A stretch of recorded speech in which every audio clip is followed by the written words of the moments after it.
But going all the way back to where we started, the whole antitrust and the competitive landscape in tech and how it changes so quickly, I think it is really, what we were just talking about with Oracle speaks to how difficult it is that every tech company, I don't care how big they are, is struggling to adapt. And Google has largely been playing catch up for the last 2 years since OpenAI sort of came onto the scene and sort of changed everything. Maybe thankfully for Google, OpenAI was relatively slow in really going after search in any meaningful way. Perplexity only now, because Perplexity pretty much doesn't, they use other models. They don't build their own, right? So I mean, they're adapting, and so they had to sort of wait for these foundational models to be good enough for all of this to work. So now there's this threat, but it gave Google a couple of years to react. But the startups themselves also are struggling with this, right? I mean, Right. so you showed it. You sent an interesting article over from one of our favorite blogs or analysis out there by a group called AI Supremacy and Michael Spencer.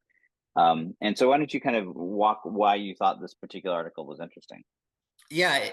First of all, the story itself is pretty straightforward. Just talking about how some of OpenAI's uh, key executives are stepping down at a time when OpenAI, frankly, has more competition and risk than ever before.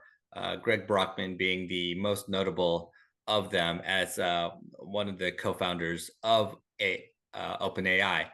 But I think this also speaks to the inherent flux that exists in startups. Frankly, OpenAI probably got a ton of money before it had the structure to figure out how to really use that money correctly. So you're seeing what is essentially a baby company with billions of dollars to manage and not a great support or succession planning uh, policy or structure in place.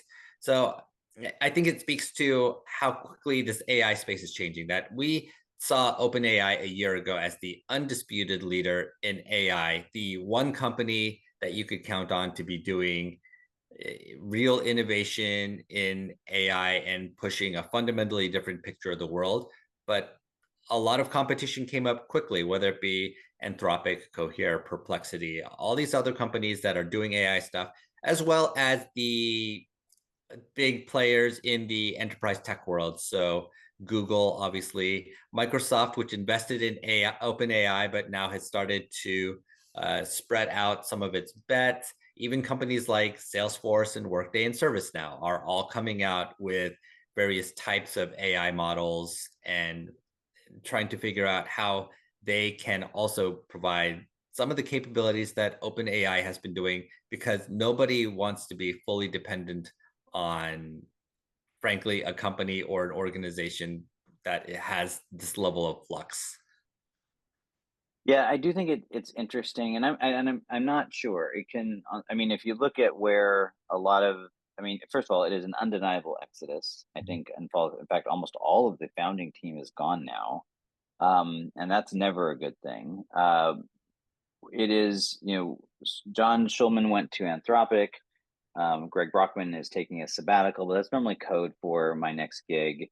Mhm. Yeah, so I think what I'm unclear here is, and I don't, these are not mutually exclusive. I think certainly we've heard lots of the sort of water cooler talk about Sam Altman and just being a controversial figure and maybe not being fully up to the task of what's at hand. And like you said, they just and I don't know who would be, frankly, growing from the startup stage to where they are now in this very short period of time.